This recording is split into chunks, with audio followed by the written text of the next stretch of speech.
All right, so from yesterday, okay, a couple things that we had talked about is, well, even 2 days ago, on Wednesday, mechanical and chemical digestion. Which one is more complex? It is. Why is that? Way more advanced. Or is that what I said? Which one's more detailed? Or why would it be more so than mechanical? Well, where is your chemical digestion going to take place? It actually does very slightly initiate in your mouth.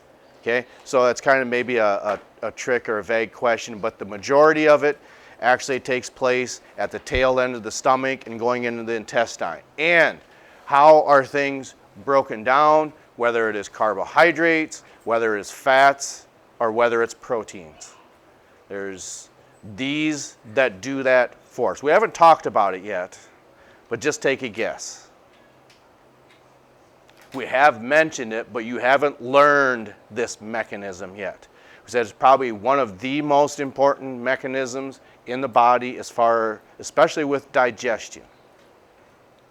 And it starts say that again? I couldn't hear you.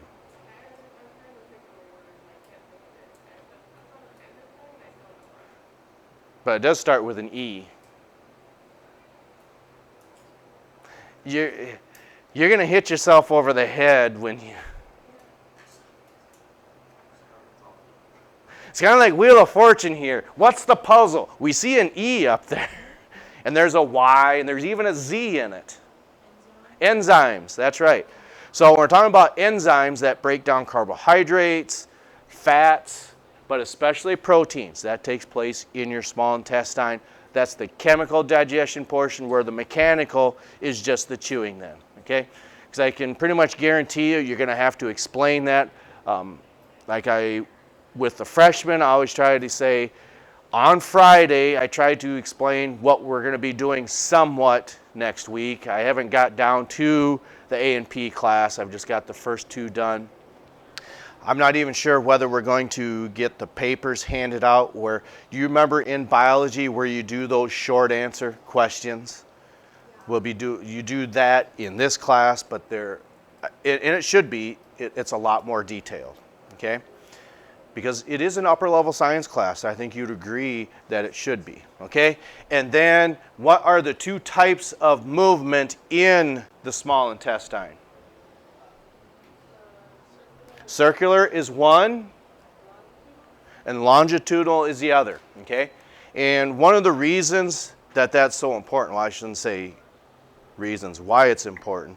You got your circular like this and longitudinal like that, is what we had explained yesterday. We only said it once. This type of truck.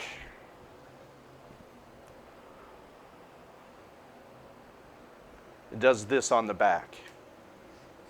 A cement truck. It's got a big metal drum on the back, because what do you think would happen if for some odd reason the drum on that cement truck quit churning and it's full of cement? Yeah, and what you got to do is take an air hammer, well, not you, but a person would have to go back there. And if you're, who is that, like maybe Wile E. Coyote, he's trying to chip that, and he's bouncing up and down like this.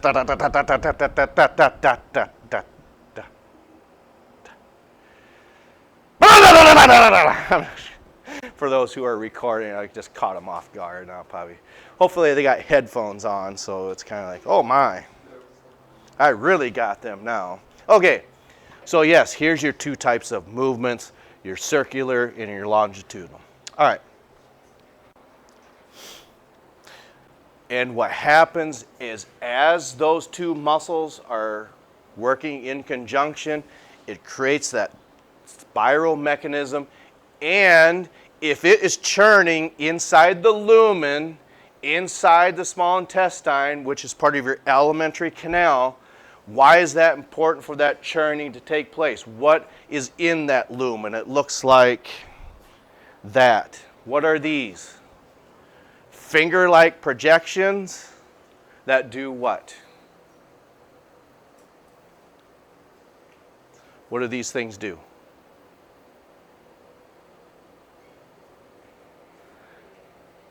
Extend the passageway of the intestines, increases the absorptive surface area. Yeah, so it increases that absorptive area, so it allows more of those nutrients to be absorbed into the bloodstream.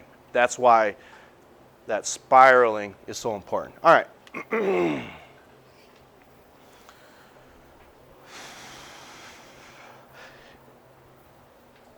And sometimes what can happen with things can leach out of the small intestine if the substance is thin enough to do something like that. Sometimes different types of fluids can do that, but the body has a pretty good way of taking care of itself, so it just removes it through your lymphatic system. But regardless, we're still within the alimentary canal.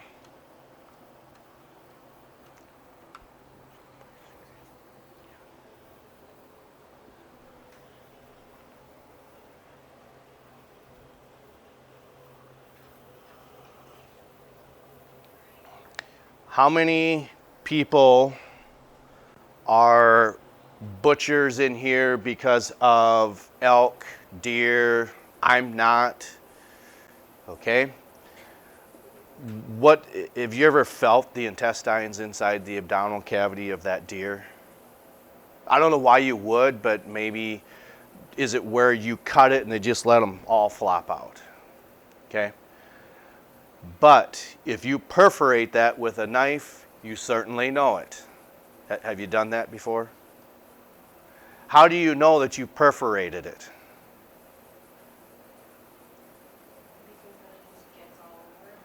It does, but I think it's the smell. Doesn't it let off a very unpleasant odor?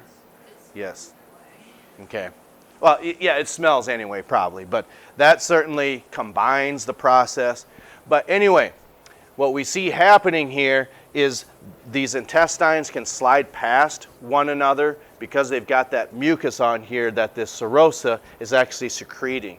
And sometimes, unfortunately, what can happen, your intestines have to be held in place. You've got a type of, the proper term is called an omentum.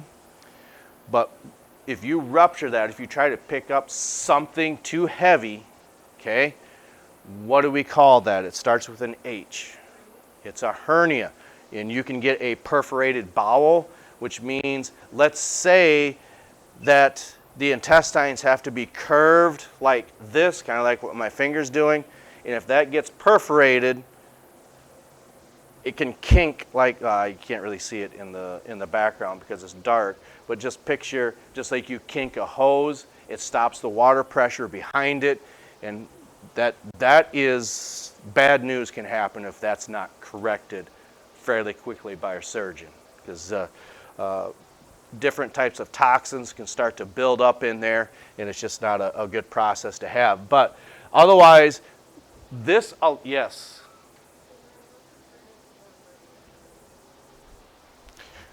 What's the what hernia?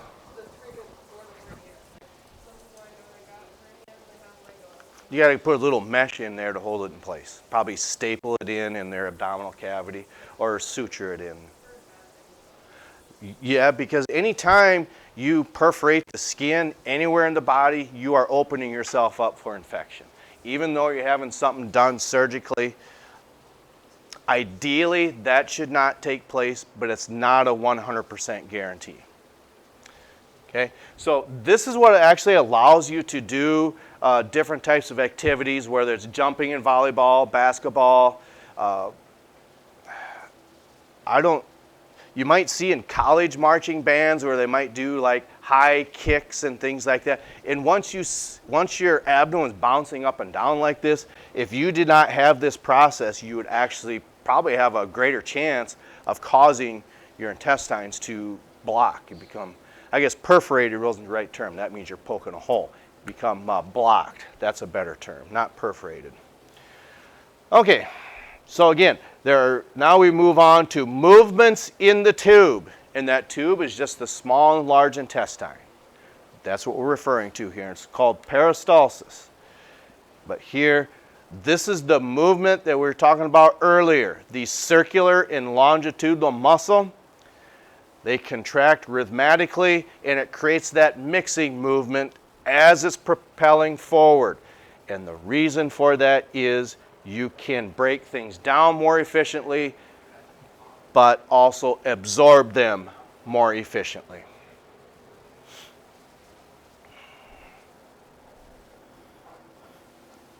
See, we're getting to about 11 minutes. We're going to probably try to wrap this up here pretty soon. There's a little bit more about peristalsis that we want to talk about. And then we'll wrap things up for today.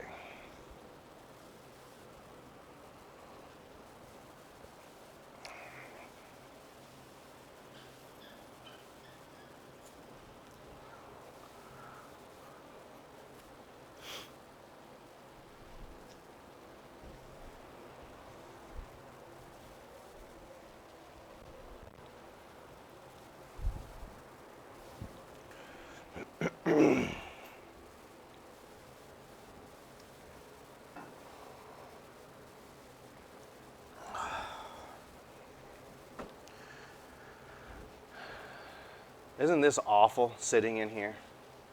Or I just try to tell myself it's not that bad, but maybe that's not what you people are thinking.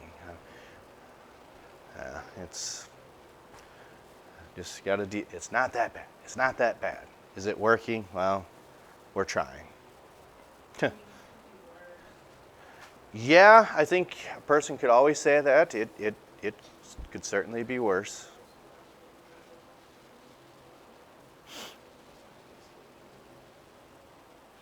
Now, notice what typically when this is going through your small intestine, we call peristalsis, we want certainly a rhythmic propelling forward to take place. Can that be going too fast, do you think? Yes. Yes, it can. Can it be going too slow? Well, if it can go too fast, it can certainly go too slow. Typically, what can happen in this peristalsis, as you sophomores may remember from last year, the photographer called Robert that ate the chicken that his wife cooked in the video. What was wrong with poor Robert?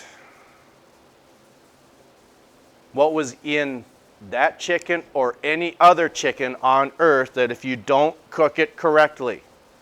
Salmonella. And what does that typically do to the human being inside their intestines?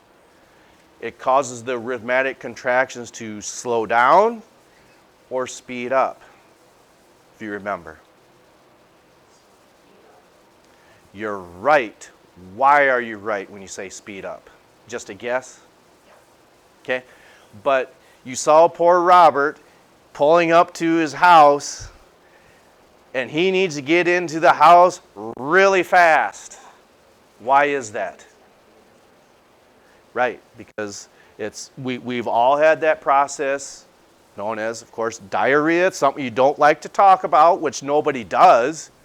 But what happens is if this rhythmic contraction or peristalsis is going by way too fast, you can't absorb that water in your small intestine. And then that's where diarrhea takes place. But it is a natural function to try to rid your body of that salmonella. It's unpleasant, but it actually has a function. And this is the last thing we'll do, and then Monday we'll start talking about the mouth. Notice I didn't put potty in front of it. Ha, ha, we told a funny. Yeah. Is that anybody in here? Not in class, but outside of school. That's a better way. I said Monday we'll start talking about the mouth, but notice we didn't put potty in front of it. Oh, I know this person. Yeah, they get outside of school and their mom told them they're going to wash their mouth out with soap. Maybe, I don't know. Okay, we're about up to 15 minutes, so we certainly want to wrap this up, okay?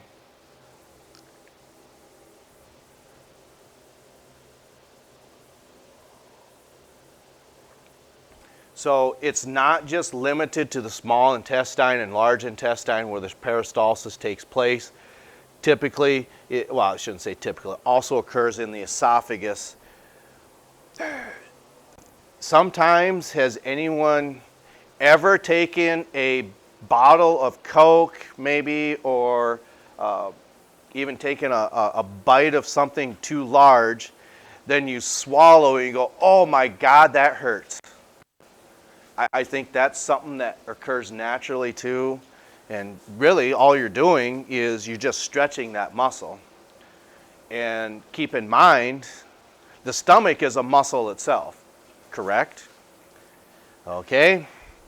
Pizza Ranch, Kentucky Fried Chicken. I got to think about this. You could say Mongolian cook, Huhat, and then a Chinese place on what do a lot of them possibly have in common, especially Kentucky Fried Chicken and Pizza Ranch? True, but it's something that you specifically you can purchase inside of those. So, right. Where you go here, and you're going to go over here, a buffet. Guys, I'm going to get my money's worth. Is that anybody in here? Okay. Does it ever enter in your mind that you've emptied your first plate? Second plate? Just put a number in mind. Whatever one you end, do you ever think to yourself, I want to go back another plate, but I probably shouldn't, but I'm going to do it anyway. We've all been there. So what makes that possible? The stomach is a muscle itself, and it can be stretched. The esophagus, it has smooth muscle in there. It's also a muscle that can be stretched. Now, unfortunately, what can happen, yes?